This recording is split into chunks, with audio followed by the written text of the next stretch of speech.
What's up, everybody? Welcome to episode 32 of the Improv Gaming Gamescast here on youtube.com/improvgaming. As always, I'm joined with the best guys I know. To my right, he only has the best ponytail in the business. It's fabulous. Mr. Nicholas De Jesus. How's it going tonight, everybody? Yeah, I changed up. I gave your full name. It's De Jesus, not De Jesus. This isn't a Doctor Who book. God bless you. Dr. Seuss book. God bless you. I know. And to my left, he's only the biggest Zelda fan in the world. Don't believe me, he has that tattoo of the Triforce on his right arm. Ladies and gentlemen, Mr. Jeremy Bird. What's up, guys? Biggest Zelda fan in the world coming at you once again. And I'm Pete. And I'm wondering. And what I'm wondering is why Tomb Raider has gotten so many great reviews and has been better than the previous installment from Crystal Dynamics. So my wondering is, how are you going to answer to that, Mr. Nicholas? Wait for the Fallout results. No. Of course it is. It's a revitalization of a classic character, so they're always going to give it a great review. The problem is it worthy of a PS4 title? It's not about whether or not it's going to get the money. The money is not the question. Xbox title. Huh? It's an Xbox title. Yeah, but it will be a PS4. Is it a next-gen title? It took me off. Is it a next-gen title? If it's coming out for the Xbox 360 and the Xbox One, the PS3 and the PS4, is it actually a next-gen title? No, it's not. Yes, No, they would argue it's that not. it is. It's not. I'm wondering when you'll get your head out of your ass. You can't tell me that a game is coming out for two consoles and two different generations of a console, and it's a fair representation of the latter generation. It can't be. It can't be. You can replace vans with tanks all you want, Call of Duty. It's still an Xbox 360 game. I'm always scared of him at times. He gets very emotional. But it's true. That's the biggest difference I saw between Call of Duty on the Xbox 360 versus Call of Duty on the Xbox One, was that there was snow on the ground and that they replaced tanks with vans for the Xbox 360 version. Huh. If you didn't know, Didn't say a word. this is the Improv Gaming Gamescast here on youtube.com/improvgaming. We are three adventurers who venture into the video game world, talk about past, present, and future, all topics, stuff we care about. You can find it every Monday, Wednesday, Friday on here. And we do some Let's Plays on Tuesday, some Let's Plays on Thursday. We also have what's coming out every Sunday is a new show. Coming soon. Love it. Love it, with Mr. Jeremy Bird, the host. And we have live Twitches once in a while by Improv Cot, IPGJ Bird, and Improv Cap. But what we're here today to discuss. It's Sega! Took the words right out of my mouth. I've been stoked about this episode. That was awesome. That's delicious. I've been stoked for this episode all week. Now, we decided to do a little throwback. I mean, last week we talked about why you should play Halo 5, which you can see my review and a spoiler a topic, which you can talk in the Spoil talks. You can comment. We can interact in the chat. Get your thoughts on it. We have that. We talked a whole bunch about Call of Duty and everything and what makes a good first-person shooter. So we're turning the clocks back to the history of Sega and our personal relationships with growing up with Sega, if we even grew up with Sega. So without further ado, I bring you, Mr. Nick, to open the topic. Open topic for Sega? Let me tell you something about Sega, alright? Here we go. Hi, my name is Nicholas De Jesus. Let me tell you. Love it. Oh, the fans will love that. When I first started with the Sega, I was playing a Super Nintendo, actually. And I was playing Street Fighter. And then Sega Genesis came out with Mortal Kombat. Because that was my first experience with Mortal Kombat, was on the Sega Genesis. Mm-hmm. And I no longer was a fan of Street Fighter. Oh, come on, Pete. What do you eat during this shit? Cheers, cannoli time. That's my filling that I put in there. I just love that when we were ordering, you're like, "Do you really want a cannoli?" I was like, "Yes," and you're like, and you're reluctant like, and one cannoli from the dessert menu. I'm gonna throw it on the floor, I swear. And that was my first experience. So going from Mario, Yeah. who, no offense to Mario, I love Mario. I think Mario's a great character, but at the time he was a very one-dimensional character, to Sonic, who had all these different facets about him, and he wasn't a goody two-shoes in my respect. He was kind of like the Bart Simpson of superheroes at the time. Video games. Mario's a same thing, superhero. sorry, yeah. But he was the Bart Simpson of a protagonist. You know, kind of like the first anti-hero I ever really got to experience was Sonic. Even though he wasn't really an anti-hero, that was more Knuckles. But like the badass hero. And that was my experience, was just seeing this elevation of characters from the one system to the other, you know, the Super Nintendo and the Genesis, just seeing this switch of characters. But that would determine kind of like the pace that Nintendo would go for the rest of their lives, was this friendly, kid-friendly kind of stuff. And Sega just bringing out titles like Jurassic Park, bringing out titles like Mortal Kombat, Altered Beast. Golden Axe. Thank you. All these, you know, Streets of Rage. Oh, he beat me to it. These very adult themed video Comic games. Zone. Yes, Booger Man. Oh, I forgot about Booger Man. Booger Man. Earthworm Jim. Yes. Very adult themed games that were playful, but at the same time, like, there's a guy that farts rockets out of his ass and flies You also around. think they did take a couple of original Nintendo ideas and put a new spin on them. Castlevania Bloodlines, Contra Hardcore. Just, oh my god. So my initial response to Sega was yes, absolutely, 100%. Let me in. I want to experience this world. Yeah. And then something went terribly, terribly wrong. Yeah, down the pipeline. Very, very far down the pipeline. I don't know what happened. We'll get to that on Friday's episode. I have a lot of history with that episode. No, that's Wednesday. Sorry, wrong day. Wednesday. Wednesday is the downfall of Sega. Wednesday is the downfall of Sega. But Today is our first impressions in the history of Sega. Yeah. so now, did you get anything after Sega Genesis? I played Sega CD. I had one. Crazy. It's crazy. Sega Saturn I didn't touch. And the Dreamcast I played. And I have to say, for me, the Dreamcast was an underrated system. For me personally. Why? There was so much more that Sega allowed you to do with their CD-based video game system than the other competitors were allowing you to do. Sega, I think, and it was partially their downfall. This is the reason why they collapsed. Was I could buy the CD-ROM or I could download it and burn it to a CD and just play it on the Dreamcast without a problem. Sony, you couldn't do that. You had to get an actual disc. CD, an actual disc that was made by Sony. They had, you know, the digital rights management stuff that, you know, read everything and it wouldn't work unless it had that stuff on there.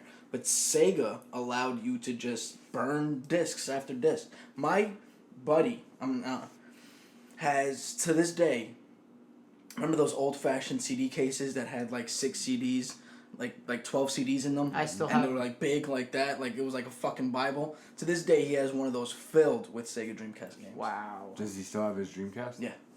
Unbelievable. Yeah, but that's why I think that in terms of what consumers are looking for today, and what I guess my type of consumer is looking for today, Sega Dreamcast had it all. In terms of you were able to do whatever you wanted. You could if you lost your CD, you could have made a copy of your CD and a backup of it. Like they allowed all that type of stuff. So Yeah. that then you could actually, but to its downfall because nobody was spending money on the games. Yeah. Now I bring it to you. What was your history and personal touch with it? Okay, so it goes back to 91 or 92. I had my touch it, Pete. Goddamn. I had my NES, and it got the pin connector issue where, literally, you know, like when the game doesn't properly connect and the system turns on and off. with flashes, so my NES wasn't working. So basically, I told my mother I want to get the new Genesis. It looks like a cool system. She goes, "I'm not buying another console. You have to figure out a way." So I'm watching TV, and basically I saw a commercial for Funko Land, the old game store back in the day. They said you can trade your games and consoles in, and like for new other systems, whatever. Funko Land. Yep. Of all the places, Funko Land. Holy shit. So I traded Great in, story already. I traded in the NES to get my Sega Genesis, which I had to throw at least a good $75 in because trade-in values do not like me for some reason, and I always get fucked every time I try to do something. But I got my Sega Genesis and blew me away. Power to the players. That was Nintendo. It's GameStop. Oh. No, but I was thinking for a second. I was like, yeah, that's the same, right? But no, just I loved the Genesis for what it was. Like I had the Genesis, I had most of the main games, like you said. We said Comic Zone, Sonic 1, 2, and 3, Spinball, 3D Blast, Altered Beast, Super Street Fighter 4, just all the great classic Genesis games that were out there. I always played those.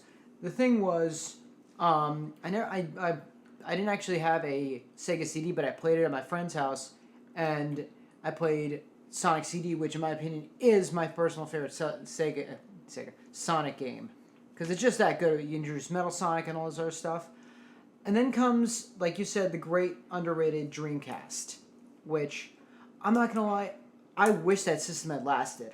The only thing was, it was bugged when I first got it. I plugged it in, I turned it on, I could play Sonic Adventure for like a couple hours, and then the system froze on me a couple of times. So I had to exchange it to get a new one, and this one worked perfectly, but it's just like you said, with how it was a good system, but it was very, very underrated. It had a lot of great games. It had Power Stone. Damn it. Stop me line. Power Stone. Get out of my head. Sonic Adventure 1 and 2, it had all these underrated great titles. I'm trying to think what was it. Oh, it had Grandia 2, which is if you go find that game, it's actually a really good RPG. My sister got it. She didn't really play it, and I played it. It's one of the. It's kind of in my opinion, it's comparable to Final Fantasy. That's how much I enjoyed that game. For going a partial 3D role playing game, just loved it. The only thing I was gonna say, the reason the Dreamcast failed was because it released 1 year prior to the PS2, and the PS2 had the DVD player in it, which that's why the PS2 is called the Dreamcast Killer. That was what it, because to know the personal history, I've watched a lot of videos. In Japan, a DVD player at the time, early 2000, was the big new thing to have, and the PlayStation 2 was the cheapest thing out there to get a DVD player, so that's why they were flying off the shelves and the Dreamcast gets shafted. But I hate the fact that Sega is no longer a console company, it's just a software company. When they switched over just to being software, you got to see Sonic on all the main consoles, not just on a Sega console, but Nintendo, on Xbox, on PlayStation. Dream come true, yet you didn't really do the games that well, guys. What it's you get rid of your console and then it's all right, let's just whore out Sonic, put him in these games, and just give no attention to detail.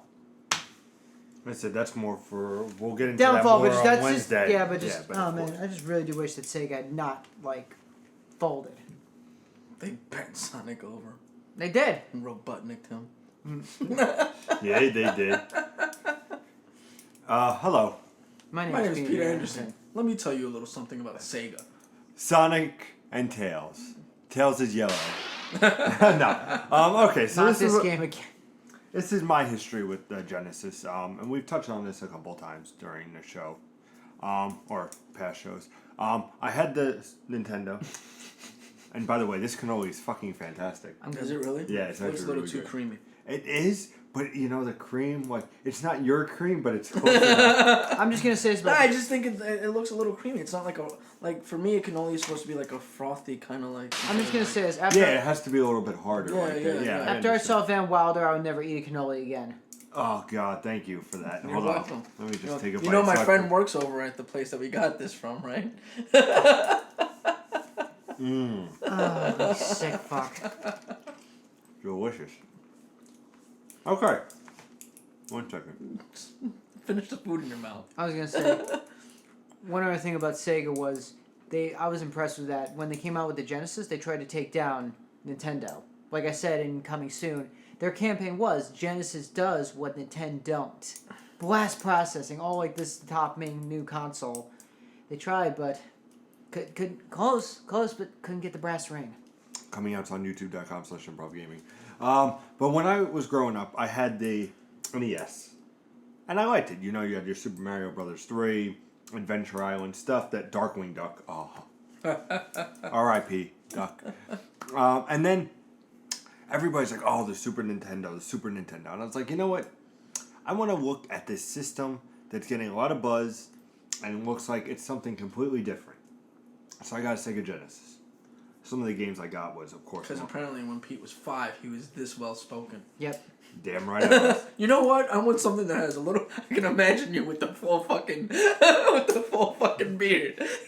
As tall as I am going, you know what? I need a new console. I want something that's generating a little buzz but brings something different to the table. And then your mom smacks you. What are you, Sherlock Holmes? Get back to fucking playing with your damn crayons and Play-Doh.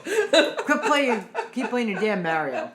Then I would draw Sonic and I would just be like, what is that? This is what I could have! I'm gonna come and playing!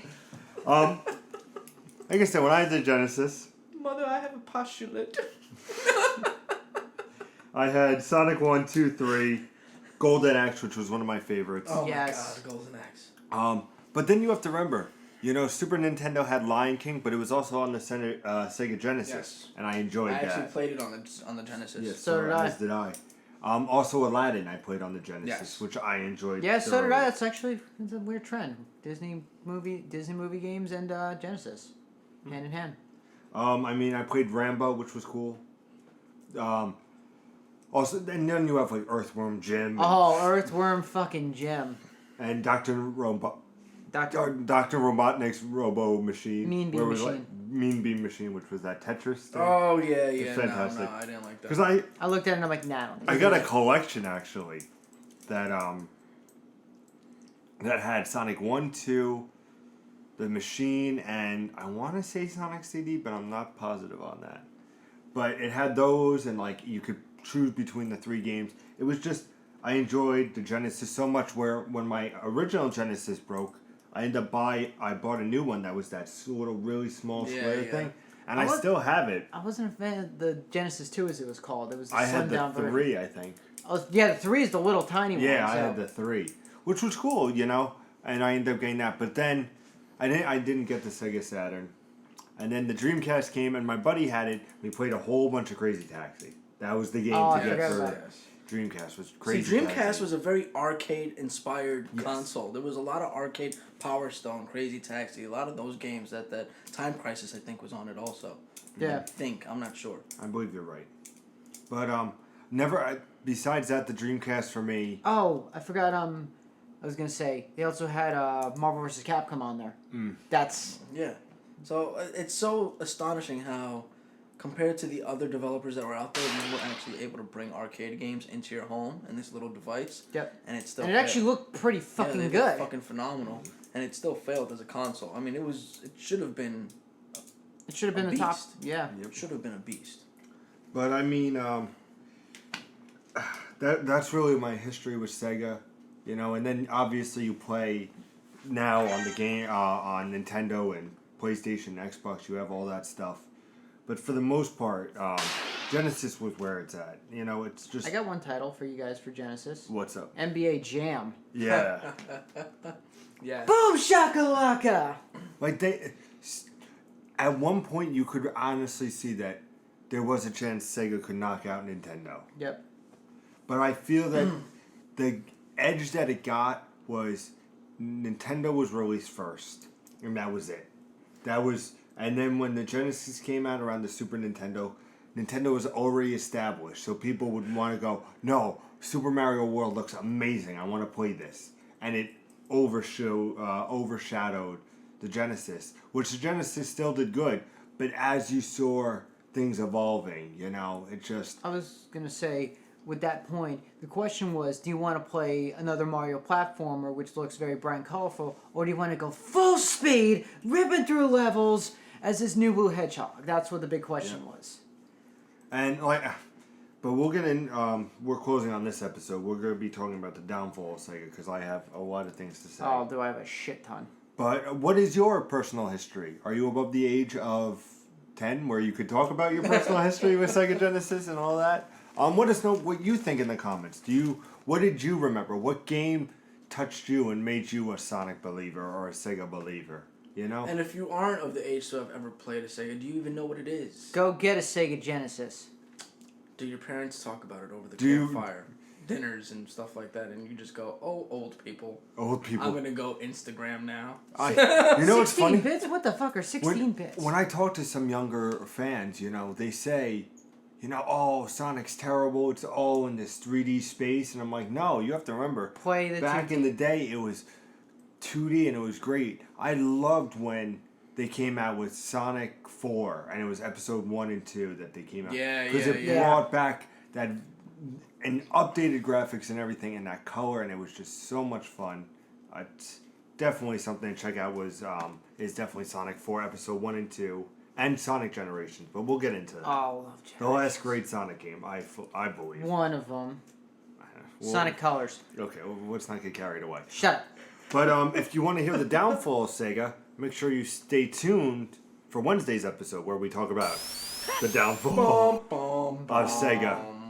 And you can always know when it's going up if you go to youtube.com/improvgaming. Hit that subscribe button and the notification button. Which you can get all of our new videos on every And you'll single know exactly when we shit talk Sega for 20 or so minutes. Yep. Thank you guys for watching. You can always email us at improvgamers@gmail.com. We love answering you guys. Check out all the other videos all about Halo and Call of Duty and Tomb Raider. Hopefully will be up by this time. Let's play. I'm thinking. We'll I see. think so. It should be, right? Yeah. I should have one. Yeah.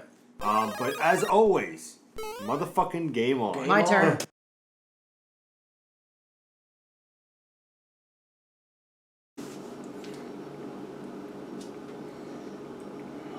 There. You know, wiping that doesn't protect you from herpes, right? Joke's on us!